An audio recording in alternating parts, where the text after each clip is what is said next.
रीलपेक्षा रिअलमध्ये विकास करणाऱ्या खासदाराला आपल्याला संसदेत पाठवायचे आहे, अशा शब्दात आमदार संग्राम जगताप यांनी महायुतीचे उमेदवार सुजय विखे पाटील यांचे कौतुक केले। डॉक्टर सुजय विखे पाटील यांना समर्थन दाखवण्यासाठी राष्ट्रवादीच्या आयोजित मेळाव्यात ते बोलत होते। यावेळी आमदार संग्राम जगताप यांनी सुजय विखे पाटील आणि त्यांनी केलेल्या विकास कामांची चित्रफीत दाखवत जनतेला केवळ विकासासाठी मत देण्याचे आवाहन केले। तर काही लोक केवळ रीलमध्येच विकास करण्याचा दावा करतात, असा टोला देखील त्यांनी यावेळी विरोधकांना लगावलाय। राष्ट्रवादीचे अजितदादा पवार आणि भाजपची युती असल्याने महायुतीच्या उमेदवाराला मोठ्या मताधिक्याने निवडून आणण्याची जबाबदारी राष्ट्रवादीच्या प्रत्येक कार्यकर्त्याची असल्याचे त्यांनी सांगत सुजय विखे पाटील यांच्यासाठी काम करण्याचे कार्यकर्त्यांना आवाहन केले। तसेच सुजय विखे आणि आपण नगर जिल्ह्याच्या विकासाचा रोडमॅप तयार केला असून लवकरच तो लोकांसमोर आणू, असेही ते यावेळी म्हणालेत। सदरची निवडणूक देशासाठी असून देशाबरोबरच नगरचा निकाल सुद्धा विक्रमी असेल, असे आश्वासन त्यांनी यावेळी केले। तर डॉक्टर सुजय विखे पाटील यांनी मागील निवडणुकीत आम्ही एकमेकांच्या विरोधात लढलो, पण आज युतीच्या माध्यमातून संग्राम जगताप यांनी जे सहकार्य दाखवले ते मोठ्या कौतुकाचे असून त्यांचे आभार व्यक्त केलेत। येणाऱ्या काळात आमदार संग्राम जगताप यांच्या खांद्याला खांदा लावून आपण नगर जिल्ह्याचा कायापालट करू। महिलांची सुरक्षा, तरुणांच्या हाताला काम, गरिबांना स्वस्त दरात घरे, वाहतुकीच्या सुविधा अशा विविध विकास कामांच्या बाबतीत आम्ही चर्चा केली असून लवकरच एक आदर्श जिल्हा म्हणून आम्ही दोघे नावारूपास आणू, असे आश्वासन देखील यावेळी विखे पाटील यांनी आपल्या भाषणातून दिले आहे। लोकांच्या विश्वासाला कधीच तडा जाणार नाही, यामुळे तुम्ही फक्त माझा विकास पाहून मला मतदान करा, असे आवाहन त्यांनी मतदारांना केले। यावेळी माजी आमदार अरुण काका जगताप, राष्ट्रवादी नगर जिल्हाध्यक्ष संपत बारसकर, माजी जिल्हाध्यक्ष माणिक विधाते, उपमहापौर गणेश भोसले, रयत शिक्षण संस्थेचे ज्ञानदेव पांडुळे, सांस्कृतिक आघाडी अध्यक्ष श्रनिक संघवी, राजेश बोथरा, संचालक कृषी बाजार समिती संजय चोपडा, संचालक मर्चंट बँक, नगरसेवक निखिल जिव्हारे आणि इतर राष्ट्रवादीचे सर्व नगरसेवक आणि महिला आघाडीच्या कार्यकर्त्या उपस्थित होत्या।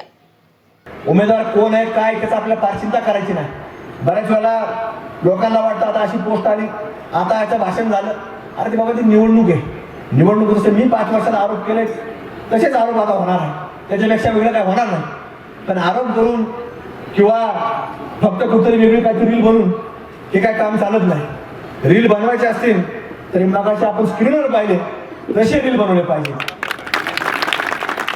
हे रील लागतात, हे लोकांच्या करतात। त्या रील पेक्षा तुम्हाला सांगतो, उद्याच्या भविष्यातल्या असे रील आपल्याला असे लोक निवडून देईल, आपल्याला तयार करायचे आणि बाहेर गेल्यानंतर आपल्याला सांगता आलं पाहिजे की आमचा खासदार या संसदेमध्ये बोलणारा खासदार आहे, आमचा खासदार प्रश्न मांडणारा आहे, आमचा खासदार जसं आम्ही अजितदादा धरू शकतो, आमचा खासदार मोदीला धरू शकतो, असा खासदार आपल्याला त्या लोकसभेच्या सभागृहामध्ये आपला प्रतिनिधी म्हणून पाठवायचा आहे। आणि त्याच्याकरता आपल्या प्रत्येकाच्या उद्याच्या उज्ज्वल भविष्याकरता ही सगळी निवडणूक आपल्या हातामध्ये घ्यायची आहे। आणि म्हणून ही काय कुठल्या कोणाची अस्तित्वाची लढा नाही, तुम्हाला सांगतो ही काय सगळे मोठे लोक आहेत, तुम्हाला सांगतो कुणाचे काय अस्तित्वाची लढा नाही, ही फक्त आणि फक्त उद्याच्या पिढीची निवडणूक आहे, उद्याच्या शहराच्या या नगर दक्षिणेच्या मतदारसंघाच्या कामाची निवडणूक आहे।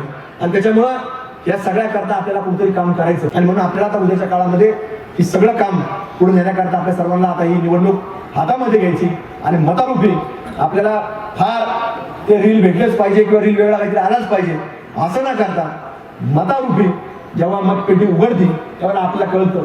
बऱ्याच वेळा लोक फार पुढं त्या रीलमध्ये पाळताना दिसतात, पण त्या रीलमधल्या लोकांना सुद्धा तुम्हाला सांगतो कुठेही घरामध्ये सुद्धा किंमत नसते, असेच लोक त्या रीलमध्ये फिरत असतात, स्वतःच बनवतात, स्वतः ते व्हायरल करतात, संबंधित लोकांना फोन करतात, माझा रील लाव, जरा माझ्या काहीतरी घे, काहीतरी कर, बनवून घेतात। असे देखील लोक दुर्दैव, आता हरकत नाही, आता सोशल मीडिया कसं आहे ते जिओ झाल्यापासून बरंच फुकट झालेलं आहे, त्याच्यामुळे त्याला काही फार खर्च येत नाही, पण करू द्या। ही चर्चा पुरता विषय फक्त चर्चेत ठेवायचा, पण निवडणूक ही मतारूपानं आपल्याला पेटीतून दाखवून द्यायची की तुम्ही ज्या भागात राहता तिथं किती मत आहे, की समोरच्या माणसाला किती मत आहेत, आपल्याला किती मत आहेत, हे मतातून उडत असतं। आणि म्हणून संपतदारात तुम्ही मतातून सांगत असता या बूथमध्ये एवढे मतं पडले, ह्या वॉर्डामध्ये एवढे मतं पडले, हे मतातून दिसत असतं। त्यामुळे आपल्याला ज्या वेळेला 4 जूनला त्या देशाचा निकाल लागल तर त्यावेळेला आपल्या नगर दक्षिणेचा निकाल आपल्या सगळ्यांच्या प्रमाणे खासदार सुजय विखे पाटील साहेबांचा आपल्याला निकाल मोठ्या फरकाने आपल्याला लाखोच्या मात्र या ठिकाणी दाखवून द्यायचा आहे. त्यामुळे आपण प्रत्येकाने या मेळाव्याच्या माध्यमातून आपण सर्वांना दाखवून द्यायचं